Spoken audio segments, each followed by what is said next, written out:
మీరు చూడాలనుకున్నదే మీరు చూస్తున్నది SV99 న్యూస్. తెలంగాణ రాష్ట్ర ఆవిర్భావ దినోత్సవ వేడుకలు మహబూబ్ నగర్ జిల్లా కలెక్టర్ కార్యాలయంలో ఘనంగా జరిగాయి.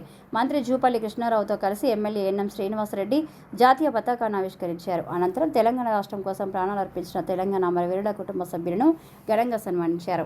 ఈ సందర్భంగా రైతులకు నాణ్యమైన విత్తనాలను పంపిణీ చేసి ఇందిరమ్మ ఇండ్లు 2వ దశలో ఎంపికైన లబ్ధిదారులకు మంజూరు పత్రాలు అందజేశారు. అనంతరం జరిగిన సాంస్కృతిక కార్యక్రమాలు అందరినీ ఆకట్టుకున్నాయి. మహిళా సంఘాలకు 10 కోట్ల రూపాయల చెక్కును, శ్రీనిధి 5 కోట్ల రూపాయల చెక్కును మున్సిపల్ కార్పొరేషన్ ఆధ్వర్యంలో నిర్వహిస్తున్న 100 రోజుల కార్యాచరణ కార్యక్రమానికి సంబంధించిన పోస్టర్ను ఆవిష్కరించారు. ఈ కార్యక్రమంలో జిల్లా కలెక్టర్ విజయేంద్రబోయి, జిల్లా ఎస్పీ జానకి, ఎమ్మెల్యేలు మధుసూదన్ రెడ్డి, అనిరుద్ రెడ్డి, బుడా చైర్మన్ లక్ష్మణ్ యాదవ్, గ్రంథాలయ సంస్థ chairman Mallu Narasimha Reddy, market committee chairman Bekkari Anitha తదితరులు పాల్గొన్నారు. మీడియా మిత్రులందరికీ ఈ శుభ సందర్భంలో మీ అందరికీ హృదయపూర్వక నమస్కారం తెలియజేస్తూ, తెలంగాణ రాష్ట్ర అవతరణ ఉత్సవాలు జరుపుకుంటున్న సందర్భంగా మరి మీ అందరికీ మరొకసారి నా హృదయపూర్వక శుభాకాంక్షలు తెలియజేస్తూ, రాష్ట్ర సాధన కోసం కొనసాగిన మహోద్యమంలో పాలు పంచుకున్న వారందరికీ శుభాభినందనలు తెలియజేస్తా ఉన్నా. ఈ సందర్భంగా ప్రాణాలు సైతం త్యాగం చేసిన అమరవీరులందరికీ ఘన నివాళులర్పిస్తూ ఉన్నా. తెలంగాణ రాష్ట్రాన్ని భారతదేశంలోనూ ప్రపంచ స్థాయిలో అగ్రస్థానంలో నిలిపేందుకు గౌరవ ముఖ్యమంత్రి శ్రీ రేవంత్ రెడ్డి గారి నాయకత్వంలో తెలంగాణ రైజింగ్ 2047 విజన్తో ప్రజాప్రభుత్వం ముందుకు సాగుతోంది. తెలంగాణ రాష్ట్రాభివృద్ధికి ఆర్థిక, సామాజిక, పరిపాలన రంగాల్లో ఆదర్శవంతమైనటువంటి లక్ష్యాలతో తెలంగాణ రైజింగ్ 2047 విజన్ డాక్యుమెంటును రూపొందించినట్టు గౌరవ ముఖ్యమంత్రి శ్రీ రేవంత్ రెడ్డి గారు ఇటీవల జరిగిన నీతి ఆయోగ్ సమావేశంలో వెల్లడించడం జరిగింది. మరి తెలంగాణ రైజింగ్ 2047 విజన్లో 4 కీలక అంశాలు ఉన్నాయి. 1 పేదల సంక్షేమం, 2 సమగ్ర పాలసీల రూపకల్పన, 3 ప్రపంచ స్థాయి ఇన్ఫ్రా డెవలప్మెంట్, పారదర్శక సుపరిపాలన. ఈ లక్ష్యాలకు ప్రాధాన్యం ఇస్తారు. ఈ లక్ష్యాల సాధనకు ప్రభుత్వం ఇప్పటికే పలు చర్యలు చేపట్టడం జరిగింది.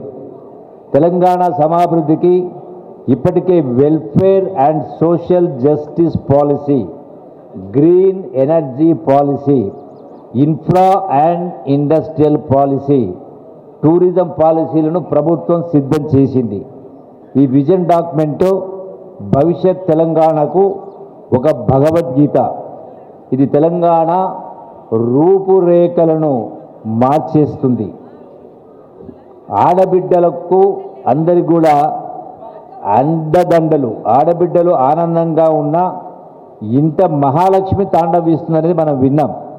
అందుకే రాష్ట్రంలో 1 కోటి మంది ఆడబిడ్డలను కోటీశ్వరులను చేయాలన్న సంకల్పంతో ప్రభుత్వం అనేక కార్యక్రమాలను రూపొందించడం జరిగింది.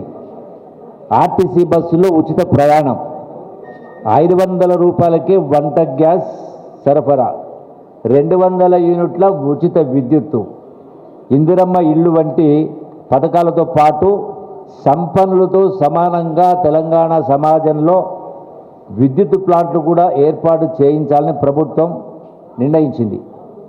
మహిళలు పెట్రోల్ బంకుల నిర్వహణ, మహిళా శక్తి క్యాంటీన్ల నిర్వహణ చేపట్టడం జరిగింది.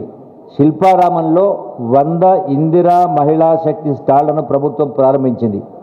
మహిళా సంఘాల ద్వారా 600 బస్సులను కొనుగోలు చేయించి ఆర్టీసీకి అద్దెకు ఇవ్వాలని కూడా నిర్ణయించడం జరిగింది. ఇందులో ఇప్పటికే 150 బస్సులు అందజేయడం కూడా జరిగింది. అట్లాగే రైతులకు రుణముక్తి కల్పించడం కోసం దేశ వ్యవసాయ చరిత్రలో నిలిచిపోయేలా అధికారంలోకి వచ్చిన కేవలం 8 నెలల కాలంలో 25,35,000 మంది రైతాంగానికి రుణ విముక్తులను చేయడం జరిగింది. 20,617 కోట్ల రూపాయలు రుణమాఫీ కూడా చేయడం జరిగింది. రైతుకు పెట్టుబడి సాయం పెంచి రైతు భరోసా పథకం కింద ఎకరానికి 12,000 రూపాయల ఆర్థిక సహాయం కూడా అందిస్తూ ఉన్నాం. రైతులు పండించిన ప్రతి గింజను కొనుగోలు చేస్తూ ధాన్యం కొనుగోలు చేసిన 24 గంటల్లో రైతు ఖాతాలో నగదు జమ చేయడం జరుగుతూ ఉంది.